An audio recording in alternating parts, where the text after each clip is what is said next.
Hello everyone, आप सभी का स्वागत है सिविल्स कनेक्ट के स्टडी प्लेटफॉर्म में। और हम ज्योग्राफी की एनसीईआरटी देख रहे थे, जिसमें हमने क्लास 6 की एनसीईआरटी के 2 चैप्टर पूरे कर लिए थे, पहला और दूसरा।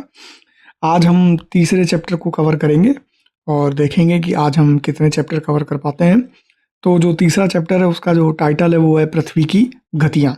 उसको समझने की कोशिश करते हैं। तो यहाँ लिखा हुआ है कि जैसा कि आप जानते हैं कि जो पृथ्वी की गति है वह 2 प्रकार की है। कौन सी? पहली है घूर्णन और दूसरी है परिक्रमण। अब पृथ्वी का अपने अक्ष पर घूमना घूर्णन कहलाता है। क्या कहलाता है? अगर पृथ्वी अपने अक्ष पर, यानी कि ये पृथ्वी है, इसके पीछे अगर एक लाइन खींच दूं तो यह इसका अक्ष हो जाएगा, और ये अपने अक्ष पर ही घूमे तो यह इसका घूर्णन कहलाएगा। फिर सूर्य के चारों ओर एक स्थिर कक्ष में पृथ्वी की गति को परिक्रमण कहते हैं। अब मान लीजिए ये हमारी अर्थ है और यहीं पर क्या हो कि हमारा सेंटर में सोलर सिस्टम में सन आ जाए।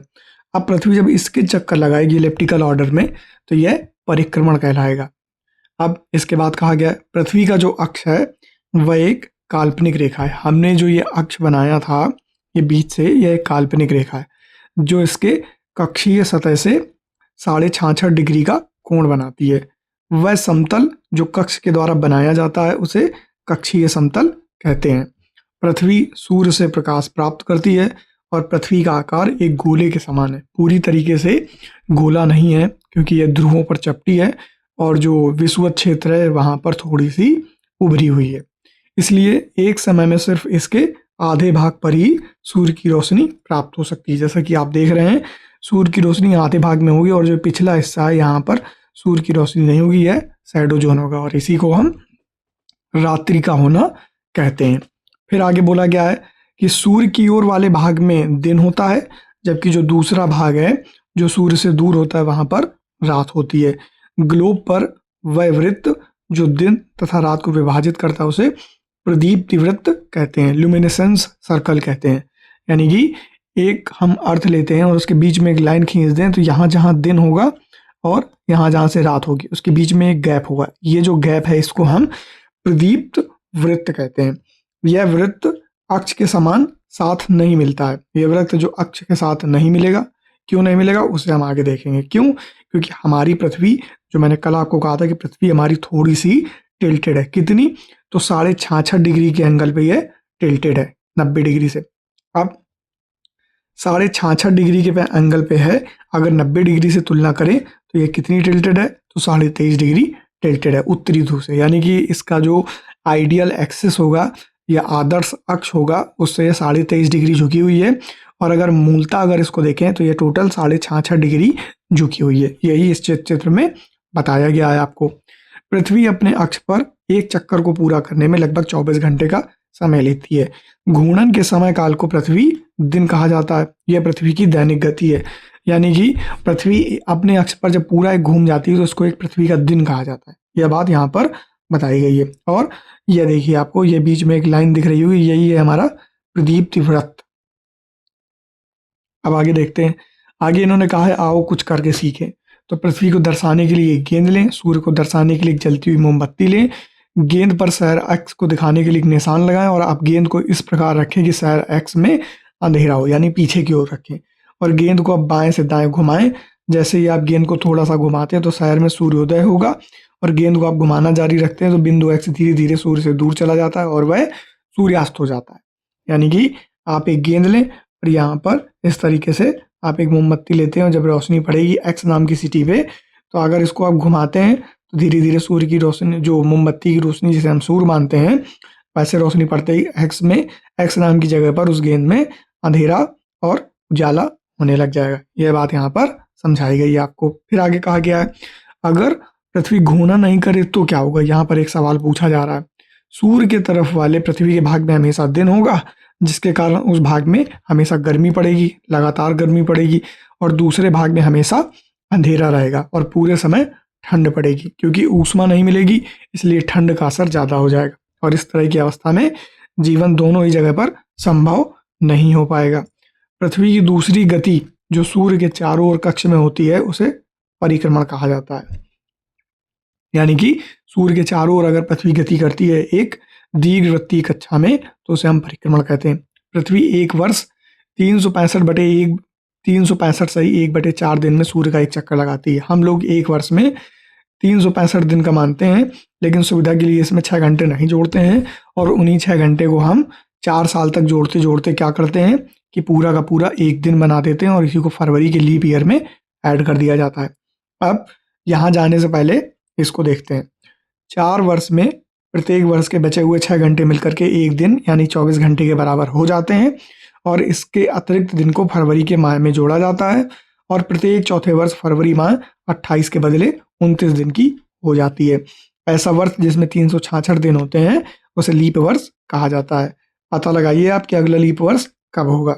वैसे तो हर क्या कहते हैं कि 2020, 2024, 2028 इस तरीके से लीप वर्ष होते हैं। फिर आगे कहा गया है कि चित्र 3.3 से स्पष्ट है कि पृथ्वी दीर्घ वृत्ताकार पथ पर सूर्य के चारों ओर चक्कर लगाती है। अभी यहाँ पर आपको एक डायग्राम बताया गया होगा, उसको समझने की कोशिश करेंगे पर थोड़ा सा पढ़ के देखते हैं। आगे लिखा है, ध्यान दीजिए कि पृथ्वी पूरे कक्ष में एक ही दिशा में झुकी हुई है। सामान्यतः एक वर्ष को गर्मी, सर्दी, वसंत और शरद ऋतुओं में बांटा जाता है। ऋतुओं में जो परिवर्तन है सूर्य के चारों ओर पृथ्वी की स्थिति में परिवर्तन के कारण होता है। जैसे आपने देखा होगा कि हर 4 महीने के बाद ऋतु परिवर्तन होता है पृथ्वी पर और उसमें से शीत ऋतु आएगी, फिर इसके बाद आपको बसंत मिलेगी, उसके बाद आपको ग्रीष्म ऋतु मिलेगी, फिर आपको शरद ऋतु देखने को मिलेगी। तो ये जो ऋतु परिवर्तन है पृथ्वी का सूर्य के चारों ओर दीर्घवृत्तीय कक्षा में घूमने से है और उसकी एक्सिस की वजह से भी एक फिनोमेना घटित होता है जो हमें पोल्स पर दिखाई देता है। फिर आगे आगे ये कह रहे हैं कि आओ कुछ करके सीखें। क्या आप जानते हैं कि एक दीर्घवृत्त कैसे बनाया जाता है? एक पेंसिल, 2 पिनें और एक धागे का छल्ला लीजिए। अब इन पिनों को कागज पर स्थिर कर दें जैसा कि चित्र में दिखाया गया है और अब इन दोनों पिनों को घेरते हुए धागे के छल्ले को कागज पर रखें और पेंसिल से धागे को कसकर तानते हुए पेंसिल को धागे के साथ घुमाते जाइए। अब जो आकृति कागज पर बनेगी वह दीर्घवृत्त होगी। जैसे यहाँ 2 पिन रखी हैं और एक धागे के छोर को पकड़ लिया और इसके बाद यहाँ से एक इलिप्टिकल ऑर्डर में एक सर्कल बना दिया गया। अब यहाँ चित्र 3.3 जो कि हमारा ये था जिसे हमने अभी नहीं देखा किसी कारण से, उसे हम अब जानते हैं क्यों नहीं देखा और अब जानेंगे कि क्यों देखना है। आप देखेंगे कि 21 जून को यह दिन जरूर याद रखिएगा। उत्तरी गोलार्ध सूर्य की तरफ झुका हुआ है। सूर्य की किरणें कर्क रेखा पर सीधी पड़ती हैं। इसके परिणाम स्वरूप इन क्षेत्रों में ऊष्मा अधिक प्राप्त होती है। ध्रुवों के पास वाले क्षेत्रों में कम ऊष्मा प्राप्त होती है क्योंकि वहां सूर्य की किरणें तिरछी पड़ती हैं, न कि लंबवत या सीधी पड़ती हैं। उत्तर ध्रुव सूर्य की तरफ झुका होता है और उत्तरी ध्रुव रेखा के बाद वाले भागों पर लगभग 6 महीने तक लगातार दिन रहता है। चूंकि उत्तरी गोलार्ध के बहुत बड़े भाग में सूर्य की रोशनी प्राप्त होती है, इसलिए विषुवत वृत्त के उत्तरी भाग में गर्मी का मौसम बना रहता है। यह बात यहाँ बताई गई है। आगे हम इसको डायग्राम में अच्छे से समझने की कोशिश करेंगे। 21 जून को इन क्षेत्रों में सबसे लंबा दिन और सबसे छोटी रात होती है। पृथ्वी की इस अवस्था को उत्तर अयनांत यानी कि नॉर्दर्न अयनांत कहते हैं। फिर या अयनांत को सोलिस्टिस भी कहते हैं। फिर 22 दिसंबर को दक्षिणी ध्रुव के सूर्य की ओर झुके होने के कारण मकर रेखा पर सूर्य की किरणें सीधी पड़ती हैं। चूंकि सूर्य की किरणें मकर रेखा पर लंबवत पड़ती हैं, इसलिए दक्षिणी गोलार्ध के बहुत बड़े भाग में प्रकाश प्राप्त होता है और इसलिए दक्षिणी गोलार्ध में लंबे दिन तथा छोटी रातों वाली ग्रीष्म ऋतु होती है। इसके ठीक विपरीत स्थिति उत्तरी गोलार्ध में होती है, यानी कि उत्तरी गोलार्ध में वहां पर दिन छोटे, रातें बड़ी और ठंडक रहती है, यानी कि आपको ठंड का अनुभव होता है। पृथ्वी की इस अवस्था को दक्षिणी अयनांत कहते हैं, यानी कि विंटर सोलिस्टिस या साउदर्न सोलिस्टिस कहते हैं। फिर क्या आप जानते हैं कि ऑस्ट्रेलिया में ग्रीष्म ऋतु में क्रिसमस का पर्व मनाया जाता है, यानी कि जब पूरे विश्व में 25 दिसंबर का दिन आता है, उस दिन उत्तरी गोलार्ध में जितने भी देश हैं वहां पर आपको विंटर का इफेक्ट दिखेगा, ठंड का अनुभव महसूस होगा और दक्षिणी गोलार्ध में आपको क्या महसूस होगा? आपको समर का सीजन महसूस होगा। और ऑस्ट्रेलिया दक्षिणी गोलार्ध में पाया जाता है, इसलिए आपको जब क्रिसमस पर्व ऑस्ट्रेलिया में मनाया जाता है 25 दिसंबर को, तो वहां पर आपको गर्मी का अनुभव होता है। 21 मार्च और 23 सितंबर को सूर्य की किरणें विषुवत वृत्त पर सीधी पड़ती हैं। इस अवस्था में कोई भी ध्रुव सूर्य की ओर नहीं झुका होता है, इसलिए पृथ्वी पूरी तरह दिन व रात बराबर होते हैं पृथ्वी पर और इसे विषुव कहा जाता है, जिसे अंग्रेजी में हम इक्विनॉक्स कहते हैं। क्या कहते हैं? इक्विनॉक्स कहते हैं। 23 सितंबर को उत्तरी गोलार्ध में शरद ऋतु होती है, जबकि दक्षिणी गोलार्ध में बसंत ऋतु होती है। और ठीक इसी का उल्टा 21 मार्च को इसकी स्थिति विपरीत होती है, उत्तरी गोलार्ध में बसंत ऋतु और दक्षिणी गोलार्ध में शरद ऋतु होती है। इससे स्पष्ट है कि पृथ्वी के घूर्णन और परिक्रमण के कारण दिन व रात तथा ऋतुओं में परिवर्तन होता है। अब आइए इसको हम इस डायग्राम से समझते हैं, और कुछ एक्स्ट्रा जरूरत होगी तो एक और डायग्राम बनाएंगे खुद से। अब इसको देखते हैं। तो हमें सबसे पहले किस दिन की बात बताई गई थी? उत्तरी अयनान 21 जून की। अब यहाँ पर आप सूर्य को देखिए, यह बराबर किरणों को वितरित कर रहा है, लेकिन पृथ्वी की जो अक्ष है 23.5 डिग्री अपने पोल से झुकी हुई है। आप देख पा रहे होंगे 23.5 डिग्री पोल से झुकी हुई है, इसलिए सूर्य का प्रकाश सीधे नहीं पड़ता है, वह थोड़ा तिरछा हो जाता है। और झुके होने की वजह से एक समय में एक ही हेमिस्फीयर पर पृथ्वी का जो प्रकाश है वो लगभग ज़्यादा पड़ेगा, और एक हेमिस्फीयर में पृथ्वी का प्रकाश कम पड़ेगा। जैसे कि आप यहाँ देख पा रहे हैं, चूंकि पृथ्वी इस बार उत्तर दिशा की उत्तरी ध्रुव की तरफ झुकी हुई है, इसलिए उत्तरी गोलार्ध पर जो सूर्य का प्रकाश है वह आपको पोल तक दिखेगा। इसीलिए पोल पर उत्तरी ध्रुव पर आपको 6 महीने का दिन दिखाई देगा। बहुत ही मुश्किल कुछ घंटे होते हैं जहां पर आपको रात का अनुभव होता है या शाम का अनुभव होता है, नहीं तो अधिकतम समय में आपको क्या होगा? दिन का अनुभव होता है। अब यह झुका है, इसकी वजह से क्या होगा कि 23.5 डिग्री तक तो प्रकाश सूर्य का लंबवत यानी सीधा जाएगा, लेकिन उसके ऊपर भी प्रकाश जाएगा पर वह तिरछा पड़ेगा। चूंकि हमारा जो दक्षिणी गोलार्ध है वह सूर्य की रोशनी से दूर है, इसलिए दक्षिणी गोलार्ध के दक्षिणी ध्रुव पर 6 महीने की रात होगी। साथ ही साथ दक्षिणी गोलार्ध में सूर्य की रोशनी कम पहुंच पाने की वजह से दिन छोटे और रातें लंबी होंगी। यह बात यहाँ पर आपको बताई गई है। फिर आ जाइए इसके बाद 21 जून के बाद आप 23 सितंबर को, यहाँ पर शरद ऋतु आती है, जिसे हम ऑटम सीजन कहते हैं। यहाँ पर क्या होगा कि सूर्य जो है वो पुनः इक्विनॉक्स यानी विषुव पर आ जाता है। पृथ्वी पर विषुव पर उसकी सबसे सीधी किरणें पड़ती हैं। इस वजह से दक्षिणी गोलार्ध और उत्तरी गोलार्ध के ध्रुवों पर दिन और रात बराबर होने लग जाते हैं। फिर इसके बाद क्या होगा, इसी को हम अगर दक्षिणी गोलार्ध में तो बसंत ऋतु कहेंगे और उत्तरी गोलार्ध में तो शरद ऋतु कहेंगे। फिर आगे बताया गया है कि जब दक्षिणी अयनांत यानी 22 दिसंबर का दिन होता है, तब आप देखेंगे कि सूर्य की जो किरणें हैं, आप यहाँ देख सकते हैं कि पृथ्वी के रोटेशन की वजह से जो सूर्य की किरणें हैं उनका जो क्रम है गोलार्धों में पड़ने का वो बदलता जा रहा है। यहाँ पर क्या होगा, आप देखेंगे कि उत्तरी गोलार्ध का जो हिस्सा है वो पीछे जा चुका है और दक्षिणी गोलार्ध का हिस्सा उभर के आ चुका है। इसलिए सूर्य की किरणें अब दक्षिणी गोलार्ध पर अधिक पड़ेंगी और उत्तरी गोलार्ध पर कम पड़ेंगी, जिसके चलते क्या होगा, जिसके चलते यह होगा कि उत्तरी गोलार्ध में ध्रुवों पर आपको रात्रि का अनुभव होगा और दक्षिणी गोलार्ध में ध्रुवों पर आपको दिन का अनुभव होगा। साथ ही साथ उत्तरी गोलार्ध पर जो दिन है वह छोटे होंगे और रातें लंबी होंगी, और दक्षिणी गोलार्ध में आपको दिन लंबे दिखेंगे और रातें छोटी दिखाई देंगी। यह बात बताई गई है। और इस समय उत्तरी गोलार्ध में शीत ऋतु का अनुभव होता है और दक्षिणी गोलार्ध में ग्रीष्म ऋतु का अनुभव होता है, क्योंकि सूर्य की ऊष्मा और प्रकाश की वजह से दक्षिणी गोलार्ध में जो गर्मी है वह ज़्यादा पैदा होती है। फिर आ जाइए वसंत ऋतु में। वसंत ऋतु 21 मार्च को होती है। कहाँ? उत्तरी गोलार्ध में। यहाँ पर सूर्य की जो किरणें हैं वो विषुव पर सीधी पड़ती हैं। और शरद ऋतु कहाँ होती है? दक्षिणी गोलार्ध में। और यहाँ पर क्या होगा, यहाँ पर दिन और रात समान होंगे दोनों में, और दिन और रात समान होंगे, इस वजह से क्या होगा कि आपको हल्की सी ठंडक और हल्की सी गर्मी का अनुभव होगा। और उत्तरी ध्रुव और दक्षिणी ध्रुव दोनों पर दिन और रात होंगे। यहाँ पर केवल दिन और केवल रात की संभावनाएं इस समय नहीं होती हैं। यह बात बताई गई है। इसीलिए 21 जून को हम उत्तरी अयनांत यानी कि उत्तरी गोलार्ध में सबसे बड़ा दिन कहते हैं, क्योंकि उस दिन जो सूर्य होता है वो ठीक कर्क रेखा पर चमकता है। उसके बाद उसकी गति पृथ्वी के परिक्रमण के चलते बदलती रहती है। कैसे? अब इसको देखते हैं।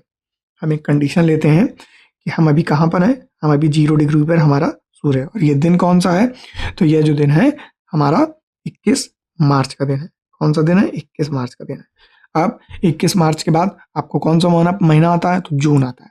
तो जून के समय सूर्य पृथ्वी की परिक्रमा के चलते सूर्य की जो गति है, सूर्य ऊपर जाएगा और कहाँ चला जाएगा, ये 23.5 डिग्री कर्क रेखा पर चला जाएगा, जिसे हम TOC ट्रॉपिक ऑफ कैंसर के नाम से लिख देते हैं। यहाँ पर सूर्य की किरणें लंबवत हो जाएंगी। यह कौन सा दिन है, तो यह है 21 जून।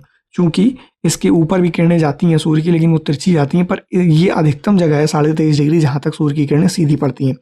इसके बाद क्या हुआ, पृथ्वी के परिक्रमण के चलते सूर्य की जो किरणें हैं वह पुनः वापस लौटने लग जाएंगी, नीचे को आने लग जाएंगी। और नीचे को आएंगी, ये कब आती हैं, तो यह वो दिन है जिस दिन 23 सितंबर होता है। और 23 सितंबर के दिन क्या होगा, 23 सितंबर के दिन आपको शरद ऋतु का अनुभव होगा। और 23 सितंबर के दिन जो विषु होगा वह पुनः एक बार सीधी रेखाओं से चमक उठेगा। और चमकने के बाद क्या होगा कि अब एक घटना और घटेगी कि सितंबर के बाद दिसंबर आता है, तो जो सूर्य की किरणें पृथ्वी के परिक्रमण के कारण नीचे जाएंगी, यानी कि कहाँ जाएंगी, अपने अंतिम जगह तक जाएंगी। ये है 23.5 डिग्री साउथ, जिसे हम ट्रॉपिक ऑफ कैप्रिकॉर्न या मकर रेखा कहते हैं। यहाँ तक जाएंगी सीधी किरणें, और यहाँ तक जाने के बाद दक्षिणी ध्रुव में क्या होगा, आपको गर्मी का अनुभव होगा, क्योंकि सूर्य की सीधी किरणें और सूर्य की तिरछी किरणें यहाँ ज़्यादा तीव्रता से आएंगी और यहाँ ऊष्मा अधिक होगी। इस वजह से यहाँ पर आपको ठंड की जगह गर्मी का अनुभव होता है। और इसे हम क्या कहेंगे, ये होगा 22 दिसंबर के दिन। और यहाँ पर साउथ पोल में आपको विंटर का अनुभव होगा और नॉर्थ पोल में आपको समर का अनुभव होगा। यह बात बताई गई। अगर 21 जून की बात करें तो नॉर्थ पोल में आपको समर का अनुभव होगा और साउथ पोल में आपको विंटर का अनुभव होगा। और अगर 21 मार्च की बात करें तो नॉर्थ हेमिस्फीयर में आपको स्प्रिंग का अनुभव होगा, यानी बसंत का अनुभव होगा। और साउथ हेमिस्फीयर में आपको किसका होगा, ऑटम, यानी कि शरद ऋतु का अनुभव होगा। वहीं अगर आप यहाँ जाएं 23 सितंबर को, तो नॉर्थ पोल में आपको ऑटम का अनुभव होगा और साउथ पोल में आपको स्प्रिंग सीजन का अनुभव होगा। यह बात इस पूरे डायग्राम से हमने समझ ली। इसलिए जो सूर्य के चारों ओर जो दीर्घवृत्तीय कक्षा है वहां पर पृथ्वी का परिक्रमण इसलिए इतना जरूरी हो जाता है। और टिल्ट होने की वजह से ही यह 4 ऋतुओं का आपको परिवर्तन दिखता है पूरी पृथ्वी पर। यह इसका कारण है, जिसे हमने जान लिया। आगे इन्होंने एक और ये कहा है कि आओ कुछ करके सीखें, आप इसको पढ़ लीजिएगा। चलिए मैं ही पढ़ दे रहा हूँ। एक ही दिशा में पृथ्वी के झुकाव को समझने के लिए मैदान पर एक बहुत बड़ा दीर्घवृत्त बनाएं। छड़ी में लगा हुआ एक झंडा लें और दीर्घवृत्त वाली रेखा पर कहीं खड़े हो जाएं। वहां से दूर स्थित किसी वृक्ष के सबसे ऊपरी हिस्से के किसी बिंदु की ओर झंडे से दिखाएं। अब झंडे को उसी स्थिर बिंदु की ओर तरफ रखते हुए दीर्घवृत्त पर चलें। इस प्रकार पृथ्वी का अक्ष हमेशा एक स्थिति में झुका हुआ रहता है और पृथ्वी के परिक्रमण और पृथ्वी के अक्ष के निश्चित दिशा में झुके होने के कारण ऋतु परिवर्तन होता है। वही बात जो मैंने आपको बताई, वहां इन्होंने ऋतु परिवर्तन की दशा को बताने का प्रयास किया है। अब आगे यह चैप्टर हमने अपना कंप्लीट कर लिया। अब चलते हैं हम अपने अगले चैप्टर की ओर। अगला चैप्टर हमारा है चौथा, जिसका टाइटल है मानचित्र। इसको समझने की कोशिश करते हैं। आपने पिछले अध्याय में ग्लोब के महत्व के बारे में पढ़ाई की। ग्लोब के अध्ययन में कुछ सीमाएं होती हैं। जब हम पूरी कक्षा का अध्ययन करना चाहते हैं तब ग्लोब हमारे लिए काफी उपयोगी साबित होता है। जब हम पृथ्वी के केवल एक भाग, जैसे अपने देश, राज्य, जिला, शहर और गांव के बारे में अध्ययन करना चाहते हैं तो हमारे लिए उतना उपयोगी साबित नहीं होता है ग्लोब। ऐसी स्थिति में हम मानचित्रों का इस्तेमाल करते हैं। मानचित्र जो है पृथ्वी की सतह या इसके एक भाग का पैमाने के माध्यम से चपटी सतह पर खींचा गया एक चित्र है। इस तरीके से चपटी सतह पर एक पिन पॉइंट लोकेशन का हम चित्र लेते हैं, लेकिन एक गोलाकार सतह को पूरी तरह से चपटा करना असंभव है। मानचित्र हमारी विभिन्न जरूरतों के लिए आवश्यक है। कुछ मानचित्र एक छोटे क्षेत्र को और कुछ तथ्यों को दर्शाता है। दूसरे मानचित्र में एक बड़ी किताब की तरह तथ्य हो सकते हैं। जब हम बहुत से मानचित्रों को एक साथ रख देते हैं तब एक एटलस बन जाता है। तो एटलस क्या है? बहुत सारे मानचित्रों को एक साथ कंपाइल करके आप रख दें तो वह हमारा एटलस कहलाता है। एटलस विभिन्न प्रकारों, अलग अलग पैमाने से खींची गई मापों पर आधारित होता है। मानचित्रों से एक ग्लोब की अपेक्षा हमें ज़्यादा जानकारी प्राप्त होती है, क्योंकि वह हमें पिन पॉइंटेड लोकेशन के बारे में जानकारी देने की कोशिश करता है। इस वजह से मानचित्र विभिन्न प्रकार के होते हैं, जिनमें से कुछ को नीचे वर्णित किया गया है। जैसे पहला जो हम देखेंगे आगे चल के जब हम क्लास लेंगे, वर्ल्ड ज्योग्राफी की भौतिक मानचित्र। पृथ्वी की आकृतियां जैसे कि पर्वत, पठार, मैदान, नदियां, महासागर इत्यादि को जो दर्शाने वाला मानचित्र होता है उसको भौतिक या उच्चावच मानचित्र कहते हैं। उच्चावच यानी कि टेरेन, यानी कि जो पृथ्वी पर स्थल में आकृति बनती है अलग अलग प्रकार की, उसको उच्चावच कहा जाता है। फिर है राजनीतिक मानचित्र। राज्यों, नगरों, शहरों, गांवों और विश्व के विभिन्न देशों, राज्यों तथा उनकी सीमाओं को दर्शाने वाले मानचित्र को राजनीतिक मानचित्र या पॉलिटिकल मैप कहते हैं और भौतिक मानचित्र को फिजिकल मैप कहते हैं। राजनीतिक जो मानचित्र है उसमें राज्य होंगे, नगर होंगे, शहर होंगे, गांव होंगे, विश्व के विभिन्न देश होंगे, उनके राज्य होंगे और उनकी सीमाओं को भी डिमार्केट किया जाता है। फिर आगे बताया गया थीमेटिक मानचित्र। कुछ मानचित्र जो होते हैं उनको विशेष जानकारी प्रदान करने के लिए बनाया जाता है, जैसे सड़क का मानचित्र। जैसे आप देखेंगे एटलस उठा करके तो उसमें आपको एक मानचित्र दिखेगा जिसमें सड़क का पूरा जाल बना है, भारत में सड़क का नेटवर्क है। फिर वर्षा का मानचित्र, रेनफॉल का क्या पैटर्न है भारत में उसको लेकर के। फिर वन को लेकर के क्या पैटर्न है स्टेट्स में, डिस्ट्रिक्ट्स में, उसको लेकर के एक मानचित्र होगा। उद्योग के विकास को लेकर के कि किस राज्य के किस क्षेत्र में कौन से उद्योग हैं, उसके वितरण को दर्शाने के लिए उद्योग का मानचित्र बनाया जाता है। इस प्रकार के मानचित्रों को थीमेटिक मानचित्र कहा जाता है। मानचित्र में दी गई सूचना के आधार पर उनका उचित नामकरण हम कर सकते हैं। मानचित्र के 3 घटक हैं। पहला उसकी दूरी, फिर उसकी दिशा और तीसरा उसका प्रतीक। अब इसको समझने की कोशिश करते हैं। मानचित्र क्या है? एक आरेखन होता है। आरेखन यानी कि खींचना किसी चीज पर कुछ, जो कि पूरे विश्व या उसके एक भाग को छोटा करके कागज के एक पन्ने पर दर्शाता है। जैसे आप देखेंगे कि ये मैंने आपको अफ्रीका बना के दिखा दिया, तो यह एक छोटे पन्ने पर छोटी सी जगह पे मैंने आपको बता दिया, लेकिन यह एक मानचित्र है जिसको बनाया गया, पहले उसकी आकृति को निकाला गया है। और यह कह सकते हैं कि मानचित्र छोटे पैमाने पर खींचे जाते हैं, लेकिन इसे इतनी सावधानी से छोटा किया जाता है ताकि स्थानों के बीच की दूरी वास्तविक रहे। यानी कि अगर आप मानचित्र को छोटा भी करते हैं तो उसमें कुछ जो कैलकुलेशन है उनको करके आप एग्जैक्ट दूरी का पता लगा सकते हैं, और उसमें यह बात लिखी भी होती है। यह तभी संभव हो सकता है जब कागज पर एक छोटी दूरी स्थल की बड़ी दूरी को व्यक्त करती है। जैसा कि मैंने आपको बताया कि छोटी दूरी में कुछ फैक्टर्स को ऐड किया जाता है ताकि बड़ी दूरी को निकाला जा सके, और वो इससे पता चल सके कि एग्जैक्ट दूरी दो लोकेशंस के बीच में कहाँ पर है। इसलिए इस उद्देश्य के लिए एक पैमाना चुना जाता है। पैमाना स्थल पर वास्तविक दूरी और मानचित्र पर दिखाई गई दूरी के बीच का अनुपात होता है। यानी कि उसको कम करने के लिए एक अनुपात बनाते हैं ताकि हम उस अंतर को ज्ञात करके एग्जैक्ट लोकेशन और एग्जैक्ट दूरी को डिफाइन कर सकें। उदाहरण के लिए इन्होंने एक एग्जाम्पल दिया है और बताया है कि आपके विद्यालय और आपके घर के बीच की दूरी 10 किलोमीटर है, जैसे मानचित्र पर 2 सेंटीमीटर की दूरी से व्यक्त किया जाएगा। इसका अभिप्राय है कि मानचित्र का 1 सेंटीमीटर किसी स्थल के 5 किलोमीटर को दर्शाएगा। अब आपके रेखा चित्र का पैमाना होगा 1 सेंटीमीटर यानी 5 किलोमीटर के बराबर। इस प्रकार जो पैमाना है वो किसी भी मानचित्र के लिए बहुत ही महत्वपूर्ण होता है।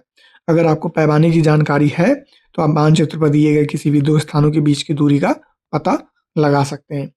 फिर जब बड़े क्षेत्रफल वाले जैसे भाग हैं, जैसे कि महाद्वीप हैं, देश हैं, उनको कागज पर दिखाना होता है तब हम लोग छोटे पैमाने का उपयोग करते हैं। उदाहरण के लिए मानचित्र पर 5 सेंटीमीटर स्थल के 500 किलोमीटर को दर्शाता है। यानी कि अगर मानचित्र पर आपने 5 सेंटीमीटर दूरी का कोई लोकेशन बनाया तो वह 500 किलोमीटर को बनाएगा। यानी कि 1 सेंटीमीटर 100 किलोमीटर के बराबर होता है। इसको छोटे पैमाने वाला मानचित्र कहा जाता है।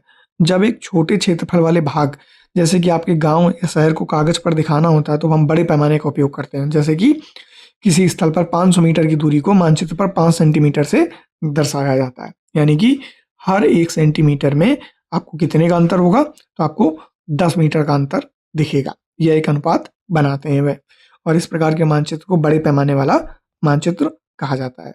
बड़े पैमाने वाले मानचित्र छोटे पैमाने वाले मानचित्र की अपेक्षा अधिक जानकारी प्रदान करते हैं। इसीलिए जब आपने देखा होगा कि आपकी जमीन का नक्शा बनता है तो उसका जो मानचित्र बनेगा और जो एटलस में आप मानचित्र देखते हैं उसमें अंतर होगा, क्योंकि उसमें जो यूनिट्स होंगी कन्वर्जन के लिए उसमें अंतर दिखता है आपको, जैसे कि यहाँ नीचे डायग्राम में आपको बताया गया है। आगे दिशा के बारे में जानते हैं। तो कुल कितनी दिशाएं होती हैं उसे समझते हैं। तो कुल 4 मुख्य दिशाएं होती हैं और इन्हीं से 4 जो उप मुख्य दिशाओं का जनन होता है।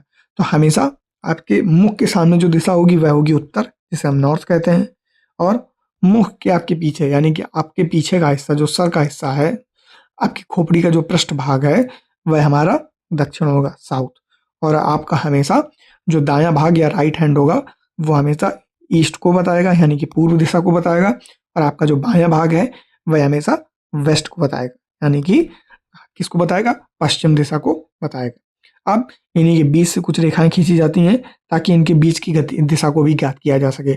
अगर कोई दिशा नॉर्थ और ईस्ट के बीच में है तो वह डायरेक्टली नॉर्थ ईस्ट हो जाएगी। इसी प्रकार साउथ और ईस्ट के बीच में तो वह साउथ ईस्ट दिशा हो जाएगी, यानी कि दक्षिण पूर्व और उत्तर पूर्व। उसी तरीके से अगर कोई दिशा नॉर्थ और साउथ के बगल में वेस्ट के पास है, साउथ और वेस्ट के बीच में है, तो वह साउथ वेस्ट हो जाएगी, यानी कि दक्षिण पश्चिम। और अगर कोई दिशा नॉर्थ और वेस्ट के बीच में है तो वह नॉर्थ वेस्ट हो जाएगी, यानी कि उत्तर पश्चिम। तो ये कुल 8 दिशाएं हो गई। इसके अलावा ऊपर और नीचे 2 दिशाएं और हैं, और इसी को मिलाकर के दशरथ नाम बन जाता है। दशरथ जो है वो वही है कि 10 दिशाओं में जो रथ चलाता है उसे दशरथ कहते हैं, क्योंकि वह इन 8 दिशाओं के अलावा ऊपर की ओर और नीचे की ओर इन दिशाओं में भी रथ चलाने में माहिर थे। कौन? श्री राम के पिता दशरथ, इसलिए उन्हें दशरथ कहा जाता था। इससे आपको अच्छे से समझ आ गया होगा। अधिकतर मानचित्रों में ऊपर दाहिनी तरफ का जो तीर है एक निशान बना होता है, जिसके ऊपर हमेशा ऊ लिखा होता है। यह तीर का निशान उत्तर दिशा को दर्शाता है, जैसे कि ये दिख रहा है, ये दिख रहा है, और इसे उत्तर रेखा कहा जाता है। जब आप उत्तर के बारे में जानते हैं तब आप दूसरी दिशाओं जैसे पूर्व, पश्चिम तथा दक्षिण के बारे में पता लगा सकते हैं। चित्र 4.2 में 4 मुख्य दिशाओं उत्तर, दक्षिण, पूर्व और पश्चिम को दिखाया गया। ये प्रधान दिग्बिंदु कहे जाते हैं दिशाओं के। इनके बीच भी 4 दिशाएं हैं जो मैंने बताई, उत्तर पूर्व, दक्षिण पूर्व, दक्षिण पश्चिम और उत्तर पश्चिम। इन बीच वाली दिशाओं की मदद से किसी भी स्थान की सही स्थिति का पता लगाया जा सकता है, जैसे कि यह बात यहाँ बताई गई है। अब नीचे एक अभ्यास दिया है, इसे आप देख लेंगे चित्र 4.1 में कि कौन सी दिशा है। आगे देखते हैं। हम दिक सूचक यानी कि कंपास, मैग्नेटिक जो कंपास है उसकी सहायता से किसी स्थान की दिशा का पता लगा सकते हैं। यह एक यंत्र है जिसकी सहायता से हम मुख्य दिशाओं का पता लगाया जाता है। कैसे? एक चुंबकीय सुई होती है जो हमेशा ध्रुवों की ओर आकर्षित होती है और हमेशा वह उत्तर या दक्षिण दिशा को इंगित करती है। उसका जो एरो वाला हिस्सा है वो हमेशा नॉर्थ में होगा, और जो उसका बिना एरो वाला हिस्सा है, पीछे का हिस्सा है, इस तरीके से जो होता है हमेशा दक्षिण दिशा में होगा।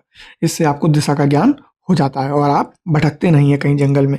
इसकी चुंबकीय सुई की दिशा हमेशा उत्तर और दक्षिण दिशा में विपरीत होती हैं। फिर प्रतीक के बारे में जानते हैं। यह किसी भी मानचित्र का तीसरा प्रमुख घटक होता है। किसी भी मानचित्र पर वास्तविक आकार एवं प्रकार से विभिन्न आकृतियों जैसे कि भवनों, सड़कों, पुलों, वृक्षों, रेल की पटरियों, कुओं को दिखाना संभव नहीं होता है। अब भवन का डिजाइन आप बनाएंगे तो पूरे के पूरे एटलस की जगह ले लेगा, तो इसलिए क्या करते हैं कि वहां पर हम एक छोटा मार्क लेते हैं जो हूबहू एक भवन की तरह दिखता हो। सड़क के लिए हम इस तरीके से ले लेते हैं, और पुलों के लिए हम ब्रिज बना देते हैं इस तरीके से। वृक्षों के लिए हम इस तरीके से ट्री कवर जैसा एक साइन बना देंगे। रेल की पटरियों के लिए हम इस तरीके से साइन बना देंगे। कुएं को दिखाना है तो हम सिर्फ और एक घेरा बना देंगे और छोटा सा इस तरीके से एक कटोरी टाइप बना देते हैं। वे निश्चित अक्षरों, छायाओं, रंगों और चित्रों तथा रेखाओं का उपयोग करके दर्शाए जा सकते हैं। यह प्रतीक कम स्थान में अधिक जानकारी प्रदान करते हैं, और इन प्रतीकों के इस्तेमाल के द्वारा मानचित्र को आसानी से खींचा जा सकता है। इनका अध्ययन करना आसान होता है। अगर आप एक क्षेत्र की भाषा को नहीं जानते हैं तथा आप किसी से दिशाओं के बारे में नहीं पूछ सकते, तब आप इन चिन्हों की सहायता के द्वारा मानचित्र से जानकारी प्राप्त कर सकते हैं। और मानचित्रों की एक विश्वव्यापी भाषा होती है जिसे सभी आसानी से समझ सकते हैं, और इन प्रतीकों के उपयोग के संबंध में एक अंतर्राष्ट्रीय सहमति है। यह रूढ़ प्रतीक कहे जाते हैं। रूढ़ इसलिए क्योंकि बहुत पुराने समय से ये इसी प्रकार से चले आ रहे हैं। कुछ रूढ़ प्रतीक को चित्र 4.4 में दर्शाया गया, उनको भी देखते हैं, और ये पैराग्राफ पूरा कर लेते हैं। विभिन्न रंगों का उपयोग इसी उद्देश्य से किया जाता है। उदाहरण के लिए सामान्यतः नीले रंग का इस्तेमाल जलाशयों, भूरे रंग का इस्तेमाल पर्वतों और पीले रंग का पठारों, हरे रंग का मैदानों को दर्शाने के लिए किया जाता है। तो आपको ठीक ठीक आइडिया लग जाए कि कहाँ पर क्या है किसी भी क्षेत्र में। अब आगे देखते हैं। जैसे कि रेलवे लाइन है तो उसके लिए इन्होंने बताया है कि अगर बड़ी लाइन है तो कुछ इस प्रकार का डायग्राम होगा। मीटर लाइन है जो उससे थोड़ी सी कम चौड़ी होती है तो वह लाइन कुछ इस प्रकार दर्शाई जाएगी, और रेलवे की मुख्य लाइन है तो वह इस प्रकार दर्शाई जाएगी। फिर सड़कें हैं, अगर वह पक्की हैं तो पक्की सड़कों को इस प्रकार दिखाया जाएगा। कच्ची सड़कें चूंकि वो टूटी फूटी होती हैं, गड्ढे रुमा होती हैं, तो इसलिए उनके बीच में गैप और उनको डैश से दिखाया जाता है। अब सीमा को देखते हैं। अगर अंतर्राष्ट्रीय सीमा है तो इस प्रकार दिखाई जाएगी, जो ये डैश और डॉट हैं ये बड़े दिखाए जाएंगे। राज्य की सीमा है तो डैश और डॉट छोटे दिखाए जाएंगे। जिला की सीमा है तो इसको सिर्फ और सिर्फ डैश से दिखाया जाता है। फिर अगर नदी है तो नदी के बीच में दोनों तरफ मुहाने और बीच में नीले रंग का रंग दिखाया जाता है।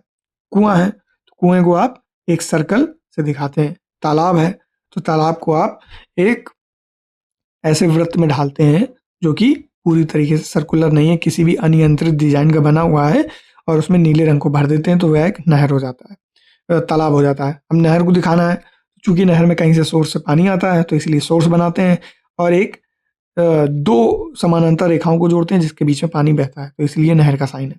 फिर पुल, तो पुल दोनों तरफ से खुला होता है, इसलिए खुला दो पट्टियों के मध्य आवागमन के मार्ग को दिखाते हैं पुल के तौर पे। मंदिर है तो मंदिर को आपको इस तरह दिखाया जाएगा। गिरजाघर है तो वहाँ क्रॉस का साइन होता है, इसलिए गिरजाघर को ऐसे दिखाते हैं। मस्जिद है तो वहां पर आपको गुम्बद दिखते हैं, इसलिए इस तरीके का साइन बनाया जाता है। अगर छतरी डोम है तो उसको इस तरीके से दिखा दिया जाता है। फिर पोस्ट ऑफिस है तो वहाँ पीओ लिखा होगा। पोस्ट और टेलीग्राफ ऑफिस है तो वहाँ पीटीओ लिखा होगा, और पुलिस स्टेशन है तो वहाँ पीएस लिखा होगा। अगर बस्ती है तो कुछ इस प्रकार दिखाया जाएगा। कब्रिस्तान है तो कुछ इस प्रकार दिखाया जाएगा, क्योंकि जनरली कब्र इसी तरीके से होती है, या कॉफिन भी इसी तरीके का बना होता है, इस वजह से। पेड़ है तो कुछ इस तरीके से दिखा देंगे। घास है तो कुछ इस तरीके से। यह थीमेटिक मानचित्र में आपको ज़्यादा सही से दिखेगा। ये सारी चीज़ें थीमेटिक मानचित्र के लिए हैं। लेकिन अगर जनरल एटलस आप देखेंगे जो हम पढ़ेंगे आगे चल के, उसमें आपको रंग दिखेंगे। अलग अलग रंगों से आप अलग अलग क्षेत्रों के उच्चावच को पहचान सकते हैं, वहाँ पर क्या है क्या नहीं है, और किसी रंग में कितना गाढ़ापन है उससे उसके ऊंचाई का स्तर पता चलता है, यह भी उससे जाना जा सकता है। यह हमने देख लिया। अब आगे चलते हैं रेखा चित्र। रेखा चित्र एक आरेखण है जो पैमाने पर आधारित ना होकर याददाश्त और स्थानीय प्रेक्षण पर आधारित होता है। कभी कभी किसी क्षेत्र के एक कच्चे आरेखण की आवश्यकता वहां के एक स्थान को दूसरे स्थान के सापेक्ष दिखाने के लिए होती है। अब इसको कैसे समझेंगे? मान लीजिए कि आप अपने मित्र के घर जाना चाहते हैं, लेकिन आपको रास्ते की जानकारी नहीं है। आपका मित्र अपने घर के रास्ते को बताने के लिए एक कच्चा रास्ता या आरेखण बना सकता है, और इस प्रकार कच्चे आरेख को बिना पैमाने की सहायता से खींचा जाता है, और इसे रेखा चित्र या मानचित्र, रेखा चित्र वाला मानचित्र कहते हैं। कैसे? आपको आपके मित्र के घर जाना है, आपको रास्ते की जानकारी नहीं है, आपका मित्र अपने घर के रास्ते को बताने के लिए कच्चा आरेखण बनाता है। जैसे आपने कई बार फोन पे सुना होगा कि मैं यहाँ पर खड़ा हूँ, यहाँ तुम्हें एक शोरूम दिखेगा, उस शोरूम का नाम एप्पल है, वहाँ पर एप्पल का लोगो है। फिर वहाँ से तुम्हें दाएं स्वाइप दाएं दाएं मुड़ जाना है, मुड़ने के बाद फिर सीधे चले आना है, सीधे आने के बाद फिर बाएं मुड़ जाना है, बाएं मुड़ने के बाद इधर घूम जाना है, फिर इस तरीके से दिशा ले लेनी है, फिर यहाँ और यहाँ तुम पहुँच जाओगे। तो ये कच्चा आरेख है जो मौखिक तौर पर बताया जाता है, उसका कोई अनुपातिक गणना नहीं होती है, और उसे किसी भी फैक्टर्स में ढाल करके नहीं बनाया जाता। वह आपके मुख्य द्वारा सिर्फ और सिर्फ व्यक्ति को समझाने के लिए होता है कि आप उसकी जगह तक कैसे पहुंच सकते हैं। यह बात यहाँ हो गई। अब खाका क्या होता है इसे समझने। खाका एक हम पैमाना बनाते हैं, उसी को खाका कहते हैं। एक छोटे क्षेत्र का बड़े पैमाने पर खींचा गया रेखा चित्र खाका कहलाता है। जैसे कि आपका घर, जब आप अपना घर बनवाने जाते हैं तो प्रॉपर उसका एक खाका बनता है। कहाँ पर आपका बेडरूम होगा, कहाँ पर आपका सिटिंग रूम होगा, कहाँ आपके बाथरूम होंगे, कहाँ आपका किचन होगा, कहाँ आपकी सीढ़ियाँ होंगी। सेकंड फ्लोर है तो वहाँ पर आप कैसे पहुँचेंगे, वहाँ क्या होगा, किस जगह पर क्या सामान रखा जाएगा। एक बड़े पैमाने वाले मानचित्र से हमें बहुत सी जानकारियाँ प्राप्त होती हैं, लेकिन कुछ ऐसी चीज़ें होती हैं जिन्हें हम कभी कभी जानना चाहते हैं।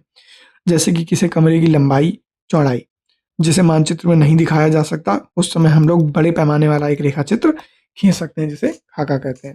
जैसे आपने देखा होगा कि आपने 40 फुट चौड़ी और 40 फुट लंबी एक जगह ली। अब इस जगह में आपको एक अपना मकान बनवाना है, तो आप उसके कमरे बनवाएंगे कि 12-12 फीट चौड़े कमरे होने चाहिए जिनकी चौड़ाई लंबाई 12 फीट हो। फिर आप एक शयन बनवाएंगे, आप इसके अलावा अपना बेडरूम बनवाएंगे, बाथरूम बनवाएंगे, किसकी कितनी जगह होगी और उसकी कितनी ऊंचाई होगी, वह कितने लंबे होंगे, ये सब हम खाके में निकालते हैं। तो इसी हिसाब से हमारा चौथा चैप्टर भी कंप्लीट हो गया। अब आ जाइए इस एनसीईआरटी 6 क्लास के 5वें चैप्टर पर, जिसका टाइटल है पृथ्वी के प्रमुख परिमंडल। इसको समझने की कोशिश करते हैं। अभी तक हमने पृथ्वी को सौरमंडल के स्तर पर देखा, और हमारा जो सौरमंडल है उसके अंतर्गत आने वाले ग्रहों के स्तर पर देखा। फिर हमने देखा मानचित्र के स्तर पर, लेकिन अभी हम पृथ्वी के अंदर नहीं आए। अब हम धीरे धीरे पृथ्वी की कक्षा में प्रवेश कर रहे हैं। उसकी वजह से आपको पृथ्वी के प्रमुख परिमंडलों को भी पढ़ना जरूरी है। अब यहाँ कहा गया है कि जैसा कि आप पहले अध्याय में पढ़ चुके हैं कि पृथ्वी एकमात्र ऐसा ग्रह है जहाँ जीवन है। मानव जहाँ जीवित रह सकता है क्योंकि यहाँ पर ऑक्सीजन है, पानी की उपलब्धता है, वायु है जिससे आप सांस ले सकते हैं। आपको ना ज़्यादा ठंड का अनुभव होता है ना ज़्यादा गर्मी का अनुभव होता है, क्योंकि जीवन के लिए जो आवश्यक तत्व हैं भूमि, जल, हवा पृथ्वी पर मौजूद है। पृथ्वी की सतह ऐसी है जिसमें पर्यावरण के 3 महत्वपूर्ण घटक आपस में मिलते हैं और ये एक दूसरे को प्रभावित करते हैं, यानी कि ये तीनों जो घटक हैं वह एक दूसरे के साथ लिंक हैं साइक्लिक पैटर्न में। फिर आगे बताया गया है पृथ्वी का ठोस भाग जिस पर हम रहते हैं उसे भूमंडल कहा जाता है। क्या है पृथ्वी का ठोस भाग? पृथ्वी का ठोस भाग ये जो हमारी जमीन है इसे हम क्या कहते हैं? भूमंडल या जियोमंडल, जियोस्फीयर, यानी इसे हम भूमंडल कहते हैं। फिर आगे बताया गया है कि गैस की परतें जो पृथ्वी के चारों ओर से घेरती हैं उसे वायुमंडल कहा जाता है, जहाँ ऑक्सीजन, नाइट्रोजन, कार्बन डाइऑक्साइड, दूसरी गैसें पाई जाती हैं। कहाँ? तो यह जो है यह हिस्सा जो जमीन से ऊपर उठ के है इसे हम वायुमंडल कहते हैं। क्या कहेंगे हम? वायुमंडल, यानी कि एटमॉस्फेयर। आगे आगे कहा गया है कि जो पृथ्वी है पृथ्वी के बहुत बड़े भाग पर जल पाया जाता है जिसे जलमंडल कहा जाता है। फिर जल में जलमंडल कहाँ है? तो जैसे मान लीजिए आप किसी ठोस जगह पर रह रहे हैं, फिर जाते जाते आपने देखा कि आगे यहाँ ठोस सतह खत्म हो रही है, यहाँ से जल भरा हुआ है, तो ये सतह नीचे जा चुकी है और ऊपर उथले ऊपर जल भरा हुआ है। फिर आप आगे आएंगे तो धीरे धीरे सतह ऊपर आ जाएगी, फिर आप जब भूमंडल पर आ जाएंगे, लेकिन ये जो हिस्सा है इस जहाँ पर जल भरा हुआ है इसे ही हम जलमंडल कहते हैं। यह बात यहाँ पर बताई गई है। क्या कहते हैं? इसे हम जलमंडल कहते हैं। फिर आगे कहा गया है कि जलमंडल में जल की सभी अवस्थाएं जैसे बर्फ, जल, जलवाष्प सम्मिलित होती हैं। कैसे? कुछ इस तरीके से, जैसे मान लीजिए यह एक जगह है, यह भूमंडल हो गया जो जमीन है हमारी, और यहाँ पर क्या भरा हुआ है? जल भरा हुआ है इस तरीके से। अब सूर्य की रोशनी पड़ती है, सूर्य की रोशनी पड़ती है तो उससे क्या होगा कि ये जो जल है ये अभी द्रव अवस्था में, लेकिन द्रव से गर्मी पड़ने से ये कुछ कुछ वाष्प अवस्था में चला जाएगा, यानी कि भाप बन जाएगा, यानी कि गैसियस स्टेट में चला जाएगा। इसे हम क्या कहेंगे?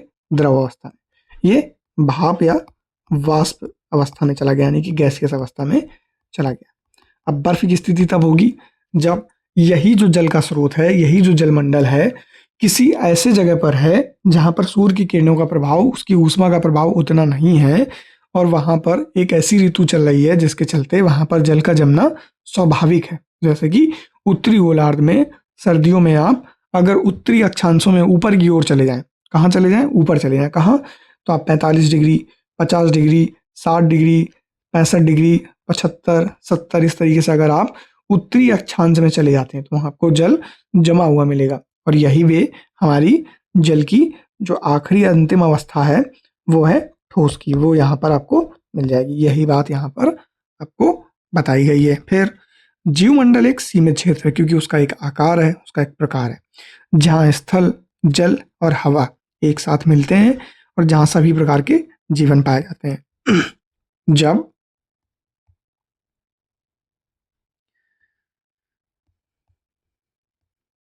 जब एटमॉस्फेयर, फिर हाइड्रोस्फीयर और लिथोस्फीयर, जिसे भूमंडल कहते हैं, इसे हम वायुमंडल कहते हैं और इसे हम जलमंडल कहते हैं, हाइड्रोस्फीयर को। जब ये तीनों मिल जाते हैं तो वहाँ पर जीवन पनपता है और उसी जीवन को हम जहाँ रहते हैं उसे बायोस्फीयर या जैवमंडल कहते हैं। ये हमारा बायोस्फीयर है, ये इन तीनों के मिलने से संभव हो पाता है। फिर आगे भूमंडल के बारे में बताया गया, उसको जानते हैं। पृथ्वी के ठोस भाग को हम भूमंडल कहते हैं। यह भूपर्पटी की चट्टानों और मिट्टी की पतली परतों का बना होता है जिसमें जीवों के पोषक तत्व पाए जाते हैं। कैसे? भूपर्पटी या चट्टानें, कैसे? चट्टानें इस तरीके से एक के ऊपर एक इंटैक्ट होती हैं, एक से एक चिपकी होती हैं। ये इतनी मजबूत होती हैं कि ये दबती नहीं है, या फिर खेत आप जाएंगे तो वहाँ आपको ऊपरी सतह पर मिट्टी की परतें दिखेंगी। ऊपर की परत अलग होगी, निचली परत अलग होगी, उससे निचली परत और अलग होगी, उससे निचली परत में और अंतर होगा। तो यही हमारा भूमंडल है, जिससे हमारा भूमंडल बना होता है। अब जीवों के पोषक तत्व पाए जाते हैं, क्योंकि ये जो चट्टानें हैं ये जिन तत्वों से बनी हैं उनमें कुछ ऐसे तत्व हैं जिनमें पोषण होता है, जैसे कि नाइट्रोजन होगा, पोटेशियम होगा, फास्फोरस होगा, इसके अलावा कैल्शियम होगा, मैग्नीशियम होगा, आयरन होगा, इसके अलावा आपको मैंगनीज मिल जाएगा। इसके अलावा अन्य तत्व भी आपको इसी में मिल जाते हैं जो कि जीवों के लिए पोषक तत्व होते हैं। ये बात यहाँ बताई गई है। फिर आगे ये कह रहे हैं कि जो पृथ्वी की सतह है उसको दो मुख्य भागों में बांटा जा सकता है। जो बड़े स्थलीय भूभाग हैं उनको महाद्वीपों के नाम से जाना जाता है, तथा जो बड़े जलाशय हैं उनको महासागरीय बेसिन के नाम से जाना जाता है। विश्व के सभी महासागर आपस में एक दूसरे से जुड़े हुए हैं।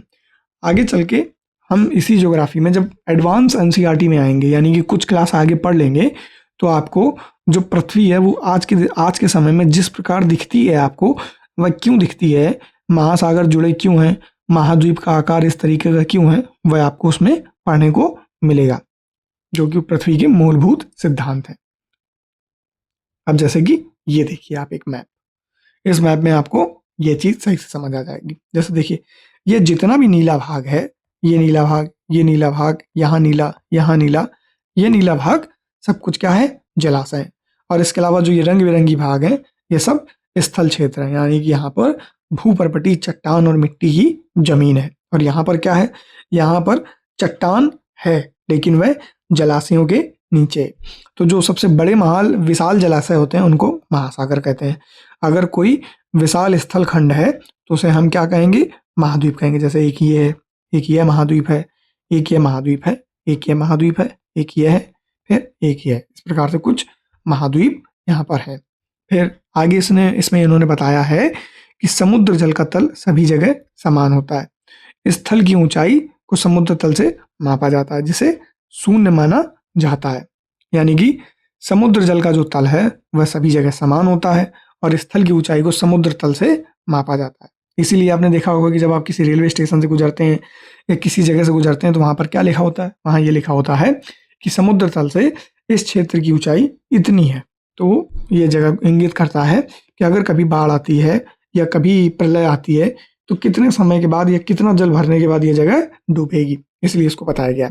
अब साथ ही साथ एक चीज और देखते चलें कि पृथ्वी पर कितने जो जलाशय हैं या समंदर हैं या महासागर हैं वो हैं, और कितने हैं महाद्वीप हैं, तो उनको देखते हुए चलते हैं। तो पहला हमारा एक महाद्वीप उत्तरी अमेरिका, फिर दूसरा हमारा महाद्वीप इसी से जुड़ा हुआ दक्षिणी अमेरिका, फिर तीसरा हमारा महाद्वीप कौन सा है, अफ्रीका, चौथा हमारा महाद्वीप यूरोप, फिर पांचवा हमारा महाद्वीप एशिया जो कि आकार में सबसे बड़ा है, फिर छठवां हमारा महाद्वीप क्या है, छठवां है हमारा ऑस्ट्रेलिया या ओशिनिया, यानी कि ये 6 महाद्वीप है। अगर आप यहाँ न्यूजीलैंड और इधर चले जाएं तो ये प्रॉपर ओशिनिया वाला रीजन हो जाता है इस तरीके से। ये हमारे महाद्वीप। अब इसके बाद आ जाइए महासागरों में। महासागर कितने हैं? सबसे बड़ा महासागर प्रशांत महासागर, ये हमारा पहला। फिर इसके बाद अटलांटिक महासागर दूसरा महासागर, फिर हिंद महासागर ये हमारा तीसरा महासागर, फिर दक्षिणी महासागर ये हमारा चौथा महासागर। फिर इसके बाद आ जाइए तो कुल 5 इसके बाद आपको एक आर्कटिक महासागर दिखेगा, ये हमारा 5वां महासागर। तो कुल आपको 5 महासागर जो बड़े हैं वो यहाँ पर बताए गए हैं। कौन से? प्रशांत महासागर, अटलांटिक महासागर, दक्षिणी महासागर, आर्कटिक महासागर, हिंद महासागर।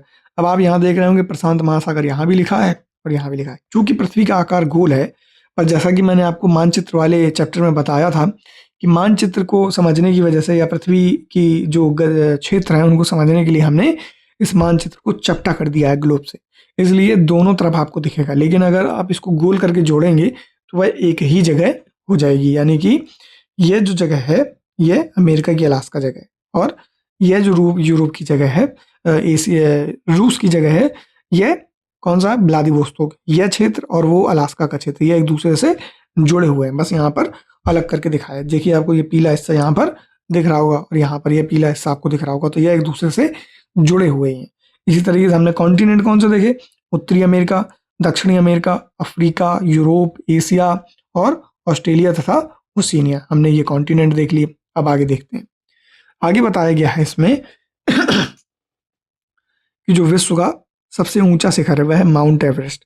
ये समुद्र तल से 8,848 या 8,850 मीटर ऊंचा है लगभग। ये कितना ऊंचा है, तो 8.8 किलोमीटर ऊंचा है। विश्व का सबसे जो गहरा प्रशांत महासागर का गर्त है वह है मेरियाना गर्त, यानी विश्व का सबसे गहरा भाग प्रशांत महासागर में जल के अंदर एक गड्ढा है जो 11 किलोमीटर नीचे जाता है, यानी कि इसकी लंबाई 11 किलोमीटर है, जिसकी गहराई 11 किलोमीटर है। क्या आपने कभी कल्पना की है कि समुद्र की गहराई पृथ्वी के सबसे ऊंचे भाग से इतनी अधिक भी हो सकती है? यह बात यहाँ पर बताया गया है। फिर यहाँ एक ब्रैकेट में इन्होंने बात बताई है कि न्यूजीलैंड के एडमंड हिलेरी और भारत के तेंजिंग नॉर्गे शेरपा 29 मई 1953 को पृथ्वी के सबसे ऊंचे शिखर माउंट एवरेस्ट पर चढ़ने वाले पहले व्यक्ति थे। कौन? न्यूजीलैंड के एडमंड हिलेरी और भारत के तेंजिंग नॉर्गे शेरपा। जापान की जुंको तबेई विश्व की पहली महिला थी जिसने 16 मई 1975 को एवरेस्ट पर पहला कदम रखा था। और बचेंद्री पाल भारत की पहली महिला थी जिन्होंने 23 मई 1984 को एवरेस्ट पर अपना पहला कदम रखा था। यह बात यहाँ बताई गई। अब आ जाते हैं महाद्वीपों को जानते हैं। हमने जो महाद्वीपों के बारे में भी पढ़ा, तो पृथ्वी पर 7 प्रमुख महाद्वीप हैं। यह विस्तृत जो जल राशि के द्वारा एक दूसरे से अलग रहते हैं। कैसे अलग रहते हैं? जैसे ये बीच में देखिए यहाँ से टूटा हुआ है, फिर ये बीच में यहाँ से अलग है, फिर यहाँ से ये अलग है, यहाँ से अलग है, उसी प्रकार से ये यहाँ अलग है। फिर यहाँ भी देखिए ये अलग है, यहाँ अलग है, यहाँ अलग, तो ये अलग हैं जल राशियों से। फिर ये जो महाद्वीप हैं एशिया, यूरोप, अफ्रीका, उत्तर अमेरिका, दक्षिण अमेरिका, ऑस्ट्रेलिया, अंटार्कटिका है। अब आपका काम ये बनता है कि आप इनको एक क्रम से लगा लीजिए, घटते हुए और बढ़ते हुए क्रम से, ताकि आपको हमेशा याद रहे, क्योंकि एग्जाम में इस तरीके से नहीं पूछा जाता। एग्जाम में ये पूछते हैं कि कौन सा महाद्वीप सबसे बड़ा है आकार में, क्षेत्रफल की दृष्टि से, और कौन सा महाद्वीप सबसे छोटा है क्षेत्रफल की दृष्टि से। कई बार जनसंख्या की दृष्टि आ जाता है या किसी अन्य पैमाने पर पूछ लिया जाता है। आगे एशिया विश्व का सबसे बड़ा महाद्वीप है। यह पृथ्वी के कुल क्षेत्रफल के 1/3 भाग में फैला है, यानी कि पृथ्वी का कुल क्षेत्रफल है उसका 1/3 क्षेत्रफल एशिया कॉन्टिनेंट यानी एशिया महाद्वीप के पास है। यह महाद्वीप पूर्वी गोलार्ध में स्थित है। कहाँ स्थित है? तो पूर्वी गोलार्ध में स्थित है। कैसे पूर्वी गोलार्ध हमने कह दिया? अगर यहाँ से हम बीच से रेखा खींचें तो इसको अगर बांट देंगे तो यह पूरब का हिस्सा हो गया, यह पश्चिम का हिस्सा हो गया, यह उत्तर का हिस्सा हो गया और यह दक्षिण का हिस्सा हो गया। यह बात यहाँ पर बताई गई है आपको।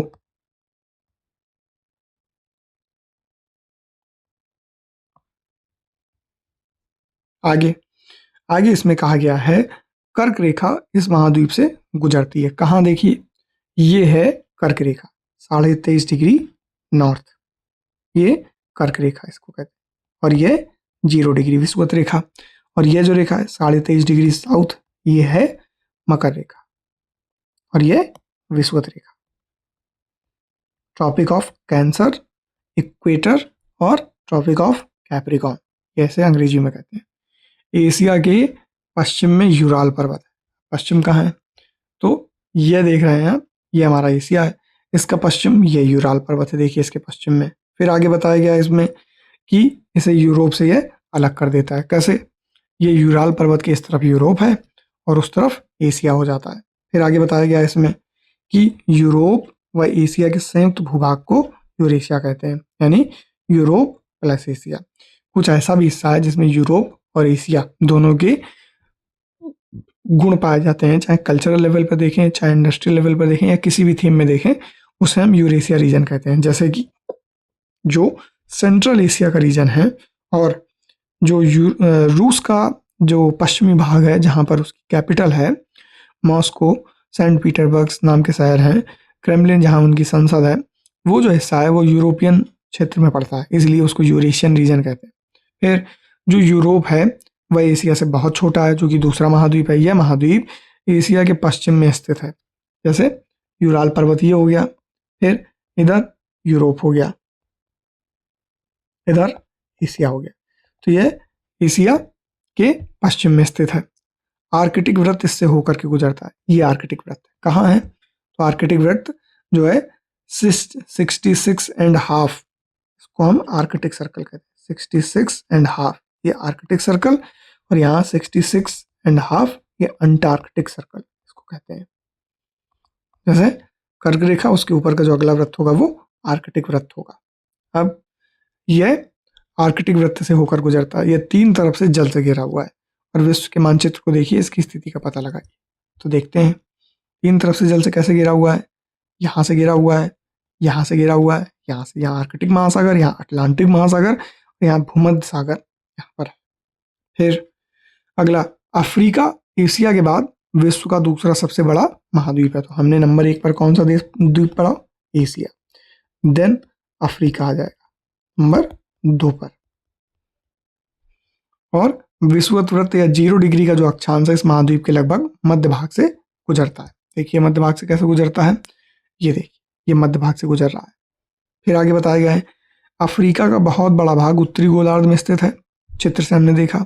आप पाएंगे कि यही एक ऐसा महाद्वीप है जिससे होकर कर्क, विषुवत और मकर तीनों रेखाएं गुजरती हैं। कैसे? तो ये देखिए, ये 0 डिग्री, ये कर्क रेखा, ये मकर रेखा। फिर आगे बताया गया इसमें कि सहारा का रेगिस्तान विश्व का सबसे बड़ा गर्म रेगिस्तान है। सहारा का जो रेगिस्तान है विश्व का सबसे बड़ा गर्म रेगिस्तान है, जो कि अफ्रीका में स्थित है यहाँ पर। तो ये कर्क 0 डिग्री और ये मकर। यह महाद्वीप चारों तरफ से समुद्र एवं महासागरों से घिरा है। यहाँ पर अटलांटिक ओशन मिल जाएगा, यहाँ भूमध्य सागर मिल जाएगा, यहाँ दक्षिणी महासागर मिल जाएगा, यहाँ आपको हिंद महासागर मिल जाएगा। फिर वही हमने जो देखा। और विश्व की जो सबसे लंबी नदी नील नदी है वह अफ्रीका से होकर गुजरती है। यहाँ लेक विक्टोरिया से यह इजिप्ट तक जाती है। और अफ्रीका का मानचित्र अगर देखें तो आपको कर्क रेखा, मकर रेखा और विषुवत रेखा की पहचान करनी है। फिर अगला है उत्तरी अमेरिका। ये विश्व का तीसरा सबसे बड़ा महाद्वीप है। तो हमने तीसरा महाद्वीप देखा नॉर्थ अमेरिका, ये तीसरा सबसे बड़ा महाद्वीप है।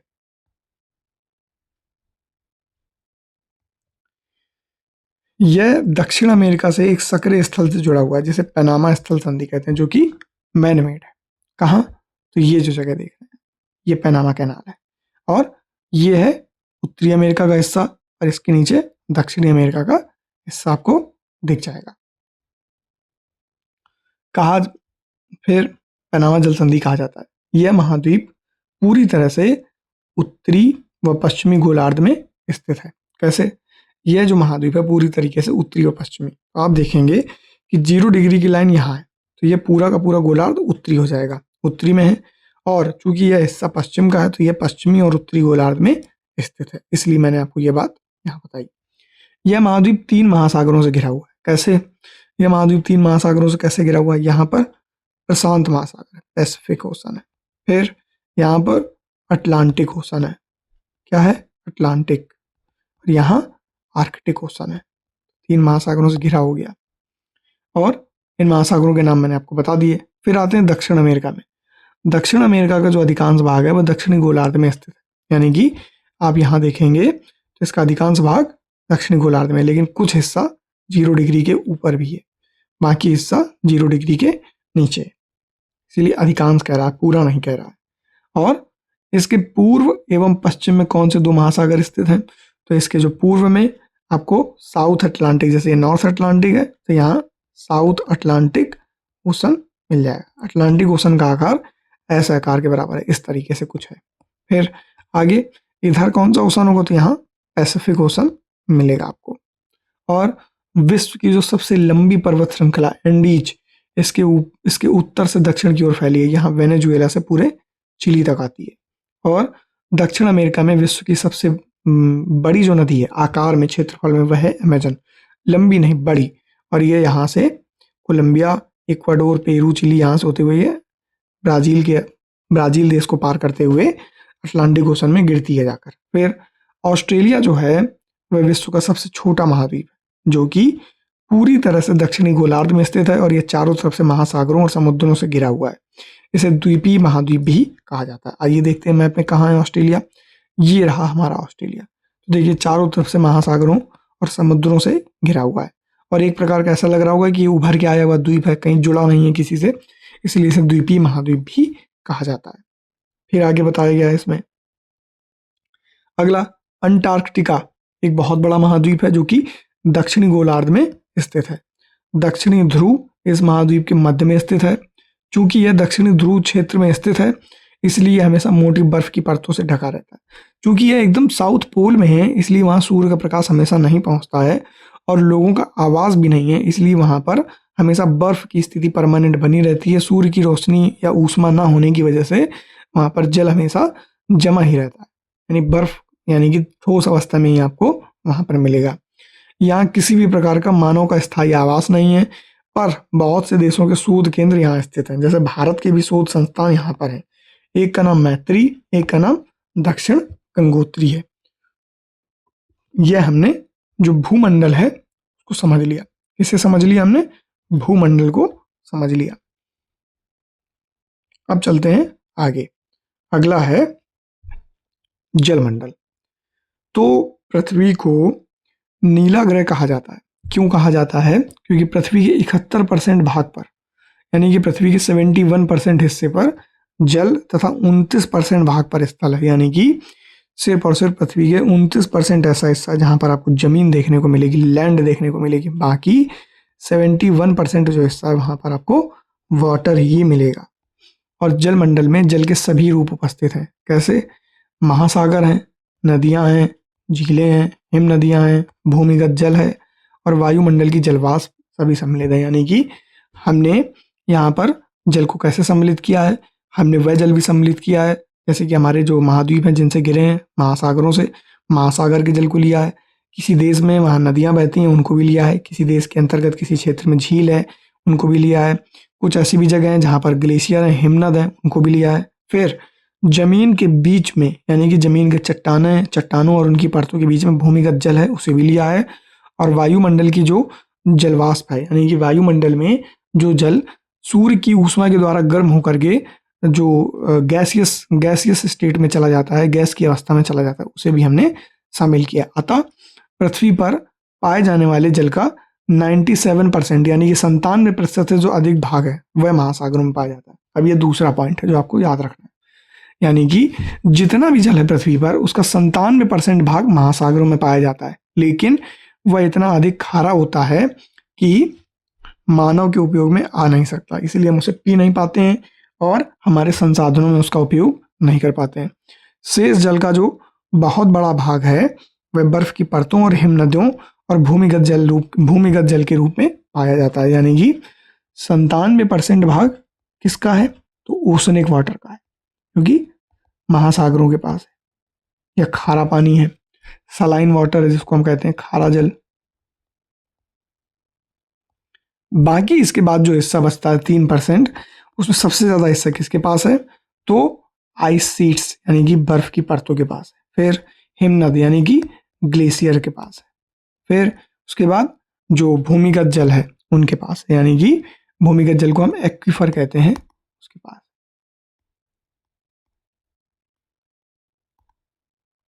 या लैंड लॉक जो वाटर है उसके पास है। फिर अगला, जल का जो बहुत कम भाग है वह अलवण जल के रूप में पाया जाता है। वो तो आप देख ही रहे हैं कि ये 97% सलाइन है जो मनुष्य के इस्तेमाल में आता है, जो कि बहुत कम भाग है। यही कारण है कि नीले ग्रह में रहने के बावजूद हम पानी की कमी महसूस करते हैं। जल दूर से आपको नीला दिखेगा क्योंकि बहुत सारे भाग पर जल है, लेकिन वह आपको पानी की कमी महसूस करा देगा क्योंकि वह जल पीने योग्य नहीं है, इस्तेमाल करने योग्य नहीं है। अब आते हैं महासागरों में। महासागर जलमंडल के मुख्य भाग हैं, यह आपस में एक दूसरे से जुड़े हुए हैं।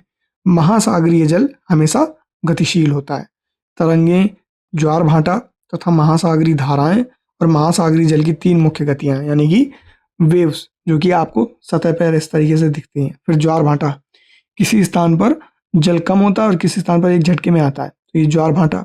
फिर महासागरीय धाराएं जो कि आपको दिखेंगी नहीं, पर वह जो हमारे कॉन्टिनेंट या महाद्वीप है उनके आसपास या किसी तय क्षेत्र में किसी रासायनिक या भौतिक घटना के चलते होती रहती हैं। और छोटे आकार पर बड़े से छोटे के आकार के आधार पर क्रमशः 5 महासागर प्रमुख हैं। कैसे? सबसे बड़ा जो महासागर है वो प्रशांत महासागर है, फिर अटलांटिक महासागर, फिर हिंद महासागर, फिर दक्षिणी महासागर जो कि अंटार्कटिक में है, और फिर आर्कटिक महासागर। इनको आप याद रखिएगा, जो मैंने आपको पहले ही बता दिए। यहाँ भी आप समझ सकते हैं कैसे। ये हमारा पैसिफिक ओशन यहाँ भी है और यहाँ भी है, क्योंकि पृथ्वी गोल है। ये जो हिस्सा है हमारा, ये अटलांटिक ओशन है। ये नॉर्थ अटलांटिक ओशन, ये साउथ अटलांटिक ओशन। ये जो ऊपर हिस्सा है, ये आर्कटिक ओशन का हिस्सा है। यह जो हिस्सा है, ये हिंद महासागर का हिस्सा है, इंडियन ओशन जिसको कहते हैं, इंडियन ओशन। और यह जो हिस्सा है, यह दक्षिणी महासागर यानी कि साउदर्न ओशन का हिस्सा है। यह हो गया, हमने पढ़ लिया। और इसी को अंटार्कटिक रीजन में पाए जाने वाले दक्षिणी महासागर के नाम से भी जानते हैं। सबसे बड़ा कौन सा है नंबर 1 पर? फिर ये है। फिर दूसरे नंबर पर अटलांटिक, तीसरे पर यह, और उसके बाद चौथे पर साउदर्न, और पांचवें पर ये आर्कटिक ओशन। यह है। अब आगे आते हैं। प्रशांत महासागर सबसे बड़ा महासागर है। यह पृथ्वी के 1/3 भाग पर फैला हुआ है। कितने भाग पर? तो 1/3 भाग पर, तो इसी का हिस्सा है। जैसे एशिया महाद्वीप पृथ्वी का 1/3 भाग लेता है। फिर पृथ्वी का सबसे गहरा भाग मैरियाना गर्त प्रशांत महासागर में ही स्थित है। कितना है? तो 11 किलोमीटर गहराई है इसकी। प्रशांत महासागर लगभग वृत्ताकार है। लगभग वृत्ताकार कैसे है? इसको देखिए मैप में आप, ये देखिए, ये लगभग इस तरीके से वृत्त में आता है पूरा। इधर भी देखेंगे आपको वृत्त में दिखेगा, इसलिए यह लगभग वृत्ताकार है। और एशिया, ऑस्ट्रेलिया, उत्तर एवं दक्षिण अफ्रीका इसके चारों ओर स्थित हैं। इसमें चित्र में आपको देखने के लिए कह रहा है। आगे अटलांटिक महासागर को जानते हैं। अटलांटिक महासागर विश्व का दूसरा सबसे बड़ा महासागर है। यह अंग्रेजी भाषा के एस अक्षर के आकार का है। इसके पश्चिमी किनारे पर उत्तर एवं दक्षिण अमेरिका है, यहाँ इस साइड, और पूर्वी किनारे पर यूरोप और अफ्रीका। बीच में ये अटलांटिक ओशन है और यह इसके आकार का है। अटलांटिक महासागर की जो तट रेखा है बहुत अधिक दंतुरित है। दंतुरित का मतलब है कि तट रेखा जो कि इससे जुड़े हुए महाद्वीप हैं उनकी रेखाएं हैं तट वाली, वो एकदम ऐसे इस तरीके से जिगजैग, और यह अनियमित है। दंतुरित जो तट रेखा है प्राकृतिक पोताश्रयों और पत्तनों के लिए आदर्श स्थिति, क्योंकि यहाँ पर जो हमारे शिप हैं वो डॉकिंग उनकी बहुत अच्छे से हो पाती है। और व्यापार की दृष्टि से यह सबसे व्यस्ततम महासागरों में है। हिंद महासागर ये एक ऐसा महासागर है जिसका नाम किसी देश के नाम पर रखा है, यानी भारत के नाम पर, क्योंकि भारत को पूर्व में हिंद भी कहा जाता था। हिंद क्यों? क्योंकि ये इंडस यानी कि सिंधु नदी का क्षेत्र, सिंधु के नाम से जाना जाता था। यह महासागर लगभग त्रिभुज के आकार का है। कैसे त्रिभुज के आकार का है इसको देखते हैं यहाँ। ये देखिए, ये इस तरीके से, इसलिए त्रिभुज के आकार का है। इसके उत्तर में एशिया है, पश्चिम में अफ्रीका है। इधर आपको एशिया मिल जाएगा, यहाँ आपको अफ्रीका मिल जाएगा, और पूर्व में ऑस्ट्रेलिया यहाँ मिल जाएगा। दक्षिणी महासागर अंटार्कटिक महाद्वीप को चारों ओर से घेरता है, और यह अंटार्कटिका महाद्वीप से उत्तर की ओर 60 डिग्री दक्षिणी अक्षांश तक फैला हुआ है। कैसे? तो ये पोल से लेकर के और एकदम पूरे 60 डिग्री जो दक्षिणी अक्षांश वहां तक ये फैला हुआ है। इतने में दक्षिणी महासागर, और अंटार्कटिक महाद्वीप इसी के अंदर आता है। आर्कटिक महासागर उत्तरी ध्रुव वृत्त में स्थित है, यानी कि उत्तरी ध्रुव 66.5 डिग्री वृत्त में, इसके ऊपर जो महासागर है वह आर्कटिक महासागर है। यह उत्तर ध्रुव के चारों ओर फैला है। यह प्रशांत महासागर से छिछले जल वाले एक सक्रिय भाग से जुड़ा हुआ है। प्रशांत महासागर से एक छिछले जल वाले एक सक्रिय भाग से कैसे जुड़ा हुआ है उसको देखते हैं। तो ये देखिए, ये वो जगह है जिससे ये जुड़ा हुआ है। यहाँ भी आपको इस तरफ भी ये जगह दिख जाएगी, इससे ये जुड़ा हुआ है। आगे अब हम जानते हैं वायुमंडल को। वायुमंडल को समझने की कोशिश करते हैं। अभी हमने जलमंडल और भूमंडल को समझ लिया। हमारे पृथ्वी पर चारों ओर से गैस की एक परत बनी हुई है, जिसे हम वायुमंडल कहते हैं। यह वायु की जो पतली परत है इस ग्रह का महत्वपूर्ण एवं अटूट भाग है। यह हमें ऐसी वायु प्रदान करती है जिससे हम लोग सांस लेते हैं, और ये वायुमंडल हम लोगों को सूर्य की कुछ हानिकारक किरणों से बचाता है। कैसे? सूर्य की किरणें जब पृथ्वी के वायुमंडल में प्रवेश करती हैं तो पृथ्वी के वायुमंडल में कुछ इस प्रकार की गैसेस पाई जाती हैं, जैसे एक का नाम आपने सुना होगा ओजोन, जिसका नाम है। इस प्रकार की गैसें सूर्य की जो रोशनी है उसमें से जो हानिकारक किरणें हैं उनको वो सोख लेती हैं या अवशोषण कर लेती हैं, उनको अवशोषित कर लेती हैं, और इसके बाद सूर्य की रोशनी जो पृथ्वी पर आती हैं वह हानिकारक नहीं होती हैं, और उससे हम ऊष्मा प्रकाश करते हैं, जिससे पौधे प्रकाश संश्लेषण करते हैं और हमें ऊष्मा मिलती है, जिससे हम जीवन यापन में बहुत सहायक होती है। वायुमंडल 1600 किलोमीटर की ऊंचाई तक फैला है। पृथ्वी की अगर हम सतह से लें तो यह 1600 किलोमीटर की ऊंचाई तक आपको फैला हुआ दिख जाएगा। यह बात बताई गई है यहाँ पर। आगे बताया गया है, आगे कहा गया है कि वायुमंडल को उसके घटकों, तापमान तथा अन्य के आधार पर 5 परतों में बांटा जाता है। यानी कि वायुमंडल को अगर हम बांटें सतह से लेकर के 1600 किलोमीटर के बीच में, तो इसमें 5 परतें होंगी इस तरीके से, 1, 2, 3, 4, 5। और इन परतों को पृथ्वी की सतह से शुरू करते हुए क्षोभ मंडल, समताप मंडल, मध्य मंडल, आयन मंडल, बहिर्मंडल कहा जाता है। पहली परत को क्षोभ मंडल कहा जाता है। क्या कहा जाता है? क्षोभ मंडल कहा जाता है। दूसरी परत को समताप मंडल कहेंगे, यह नाम याद रखिएगा। फिर तीसरी परत को क्या कहा जाएगा? तीसरी परत को मध्य मंडल कहा जाएगा। और चौथी परत को आयन मंडल कहा जाएगा। पांचवी परत को बहिर्मंडल कहा जाएगा। और अगर ये अंग्रेजी में देखें तो इसको आपको क्या कहेंगे? ट्रोपोस्फियर, इसको स्ट्रेटोस्फियर, मीजोस्फियर, आयनोस्फियर और एक्सोस्फियर। अब जो वायुमंडल है मुख्यतः ऑक्सीजन और नाइट्रोजन का बना होता है, जो कि साफ व शुष्क हवा का 99% भाग है। आयतन के अनुसार नाइट्रोजन 78% जो वायुमंडल में मौजूद है। कितनी? 78% आपको नाइट्रोजन गैस मिल जाएगी। फिर ऑक्सीजन का प्रतिशत 21% है, यानी कि O2 है वह आपको 21% मिल जाएगी।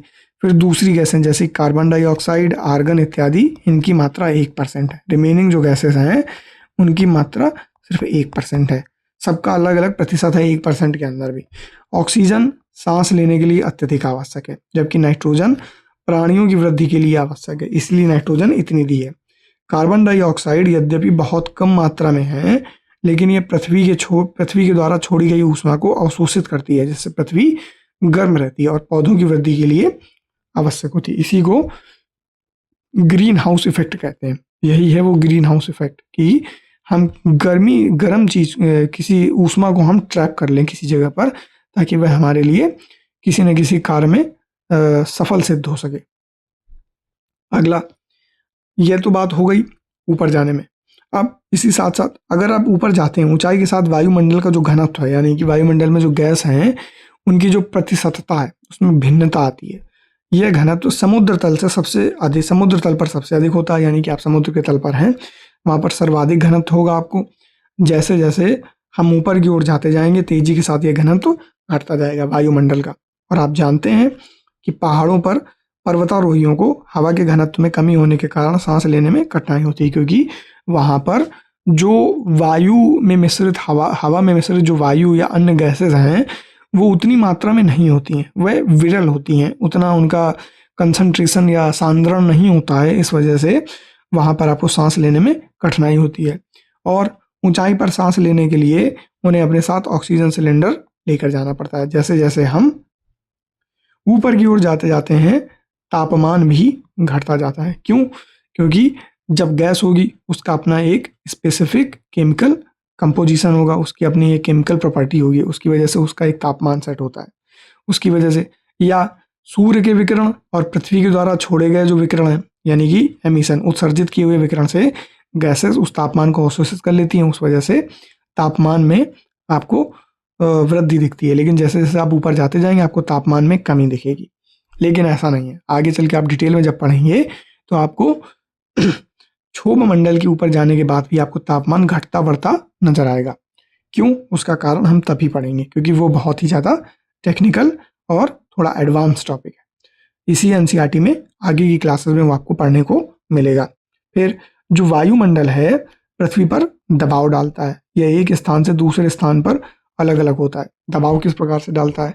किसी जगह पर किसी तय जो रासायनिक परिवर्तन है या किसी जो ऊष्मीय परिवर्तन है या कोई और अन्य परिवर्तन है, उसके चलते वायुमंडल जो है पृथ्वी पर एक तय प्रकार का दबाव डालेगा अपने वायु में जो गैसेज हैं उनके माध्यम से, और यह एक स्थान से दूसरे स्थान पर इसलिए बदलता है क्योंकि जो उच्चावच है पृथ्वी पर वो भिन्न प्रकार के, इस वजह से आपको ये अंतर दिखता है।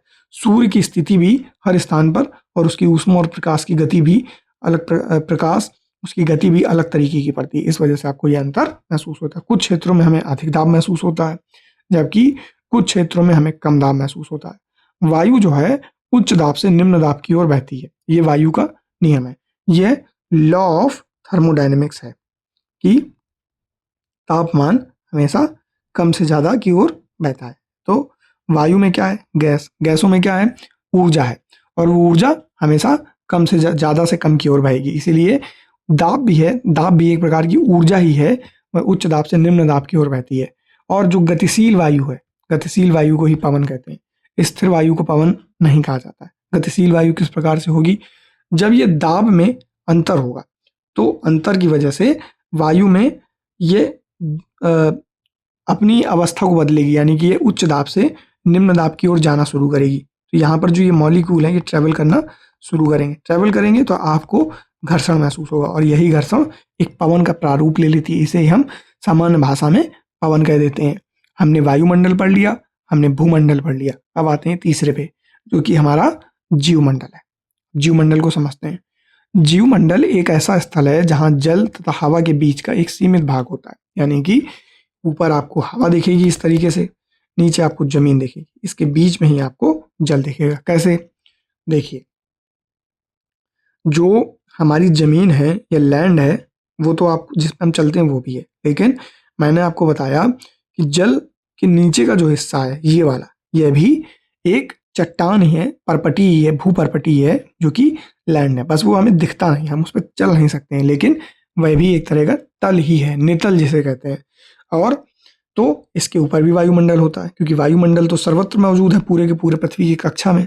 तो इसलिए हम कहते हैं कि ये दोनों के मध्य का है। क्यों? क्योंकि यहाँ पर आपको नितल में आपको लैंड मिल गई, ये आपको भूपरपटी मिल गई, ये बीच में जल हो गया और इसके ऊपर वायुमंडल हो गया, एयर, फिर यहाँ हाइड्रोस्फीयर, और यहाँ पर भी आपको क्या मिल गया? लिथोस्फीयर। इस वजह से ये बात यहाँ कही गई है। फिर यह वह भाग है जहाँ जीवन मौजूद है, यहाँ भी जीवन मौजूद है, क्योंकि कुछ इस प्रकार के जीव और वनस्पतियां हैं जो पानी में जनन करने में और पैदा होने में सक्षम है।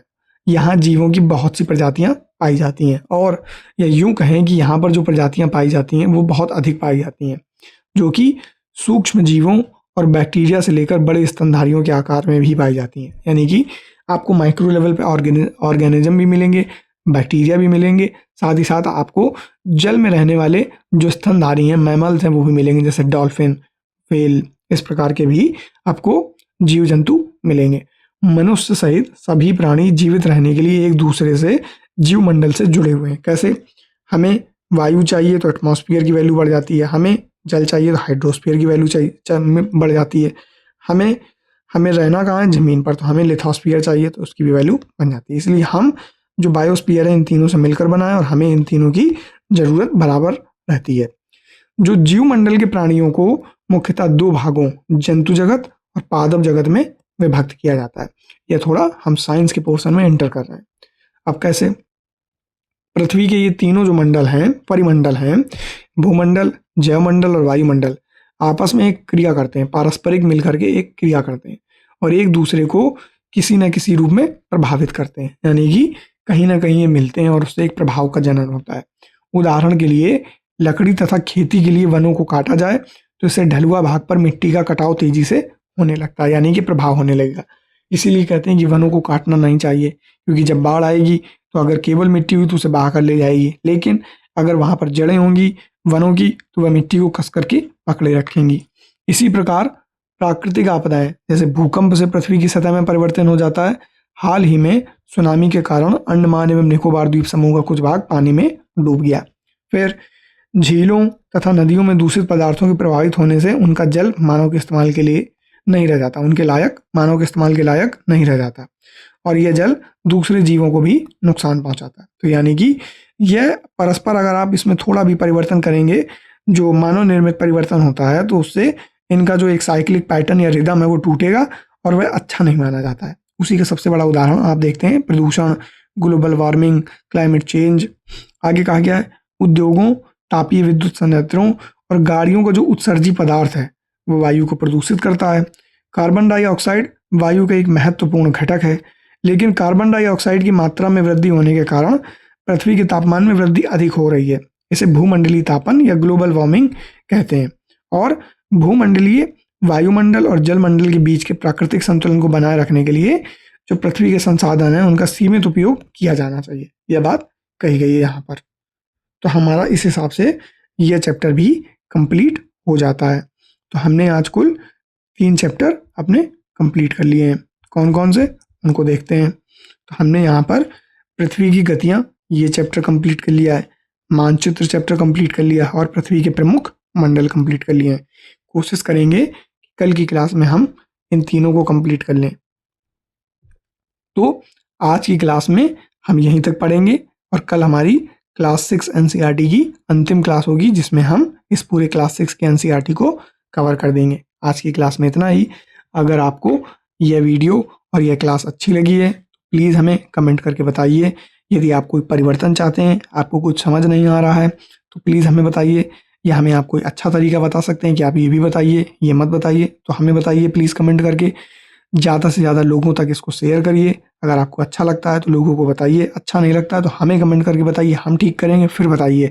जब आपको अच्छा लगने लग जाए शेयर करिए, लाइक करिए, कमेंट करिए और सब्सक्राइब करिए, ताकि हमारा उद्धार हो, आपका भी उद्धार हो। तो आज की क्लास में इतना ही। जल्दी आपसे मिलेंगे एक नई क्लास में। तब तक के लिए धन्यवाद। जय हिंद।